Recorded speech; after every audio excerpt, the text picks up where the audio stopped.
जन्नत की मिट्टी एक छोटे से गांव में एक बुजुर्ग किसान रहता था। उसने सालों की मेहनत और बचत से अपना एक मिट्टी और गारे का घर बनाया। इस घर के बीचों बीच उसने एक छोटी सी मस्जिद भी बनवाई।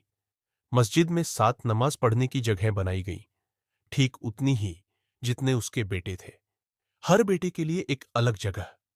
घर बनकर तैयार हुआ तो उसने अपने सातों बेटों को बुलाया और कहा, मैं चाहता हूं कि इस मस्जिद की दीवारें जन्नत की मिट्टी से प्लास्टर की जाए। तुम सब जाओ और जन्नत की मिट्टी ढूंढ कर लाओ।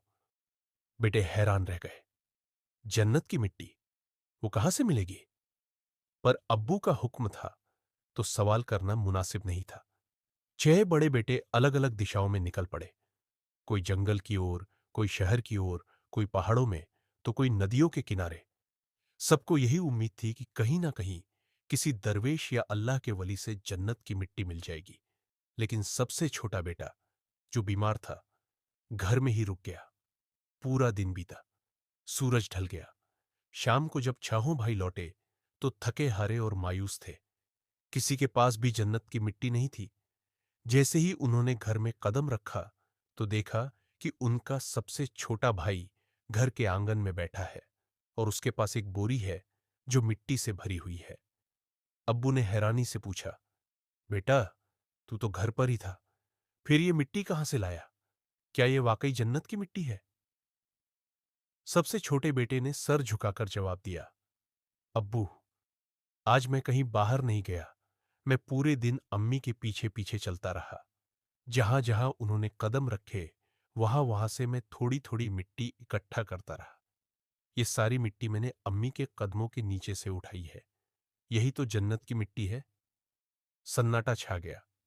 बड़े बेटे कुछ समझ नहीं पाए, लेकिन अब्बू की आंखों में आंसू आ गए।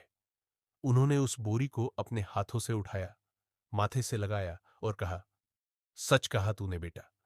जन्नत अम्मी के कदमों के नीचे ही तो है। यह कहानी केवल एक उदाहरण नहीं है, बल्कि इस्लाम में मां के मुकाम का गहरा एहसास दिलाती है। मां की सेवा, उसका एहतराम और उसकी दुआओं का असर हमारी दुनिया और आखिरत दोनों पर होता है। हदीस में भी कहा गया है, जन्नत मां के कदमों के नीचे है। आज के दौर में जहां लोग दुनियावी कामों में इतना उलझ जाते हैं कि मां बाप के लिए वक्त निकालना भी मुश्किल हो जाता है, यह कहानी हमें याद दिलाती है कि अगर सच्ची कामयाबी चाहिए, जन्नत चाहिए, तो उसकी शुरुआत मां की खिदमत से होती है। छोटे बेटे ने कोई लंबा सफर नहीं किया, किसी पीर फकीर से तावीज नहीं मांगा और न ही जंगलों में भटका। उसने सिर्फ एक बात समझी, मां की अहमियत। और बस उसी समझ ने उसे वो चीज दिला दी जिसे बाकी भाई सारी दुनिया में ढूंढते फिर रहे थे। शायद यही वजह है कि इस्लाम में मां की जगह इतनी ऊंची है। उसकी दुआ, उसकी सेवा और उसकी खुशी इंसान को अल्लाह के सबसे करीब ले जाती है। तो चलिए, हम भी इस कहानी से कुछ सीख लें। हर बार जब मां पुकारे तो झुके हुए सिर और खुले दिल से उसकी बात सुने। हर बार जब मां थकी हो तो उसके हाथ थामे। और हर बार जब वो हमारे लिए दुआ मांगे तो आमीन कहकर अपनी किस्मत पर नाज करे। क्योंकि हो सकता है हमारी जन्नत भी मां के कदमों के नीचे ही बिछी हो और हमें बस झुककर उसे चूमना हो।